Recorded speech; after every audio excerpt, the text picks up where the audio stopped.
Day 2 at Eagles glide resort. ഞങ്ങൾ ആദ്യം തന്നെ ബ്രേക്ക്ഫാസ്റ്റ് കഴിക്കാൻ രാവിലെ എത്തി. പ്രോപ്പർട്ടി ഓപ്പൺ ചെയ്തിട്ട് കുറച്ച് ദിവസമേ ആയുള്ളൂ, അതുകൊണ്ട് തന്നെ ക്രൗഡും വളരെ കുറവായിരുന്നു. ഈ പ്രോപ്പർട്ടിക്ക് അകത്ത് തന്നെയുള്ളൊരു ഹിഡൻ ജമ്മിലേക്കാണ് കേട്ടോ ഞങ്ങൾ പോകുന്നത്. നല്ല അടിപൊളി വാട്ടർഫാൾസ്. ഇത് നമ്മുടെ പ്രോപ്പർട്ടിക്ക് ഉള്ളിൽ തന്നെയാണ് ഈ ഒരു പ്രൈവറ്റ് വാട്ടർഫാൾസ് വരുന്നത്. ഫാമിലി ഫ്രണ്ട്സൊക്കെ ആയിട്ട് വന്നു കഴിഞ്ഞാൽ ഇതൊരു കിഡ് സ്പോട്ടാണ് കേട്ടോ. ഇവിടെ ഇറങ്ങി അങ്ങ് കുളിച്ച് അർമാദിക്കാം. കുറച്ച് വോക്കിനൊക്കെ ശേഷം റൂമിലെത്തി വീണ്ടും വർക്ക് തുടങ്ങി. അപ്പോഴേക്കും ഉച്ചയായി. ഉച്ചഭക്ഷണം എത്തി.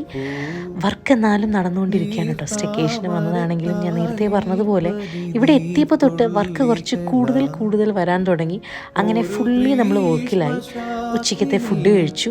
കുറച്ച് ഹെവി വർക്ക് പെട്ടെന്ന് വന്നതുകൊണ്ട് തന്നെ നമ്മൾ ഇവിടെ വന്നതിന് ശേഷം ഏറ്റവും കൂടുതൽ എൻജോയ് ചെയ്തത് ഫുഡും റൂമിനകത്തുള്ള ആംബിയൻസും പിന്നെ ഈ നേച്ചറുമാണ് കേട്ടോ.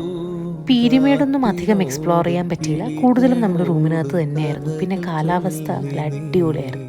അതിനുശേഷം ഞങ്ങൾ അവിടുത്തെ പൂളിലിറങ്ങാനായിട്ട് പോയി. രാത്രിയായി. പിന്നെ വെള്ളം കണ്ടാൽ എല്ലാവരും വളരെ ചെറിയ കുട്ടികളാണ്.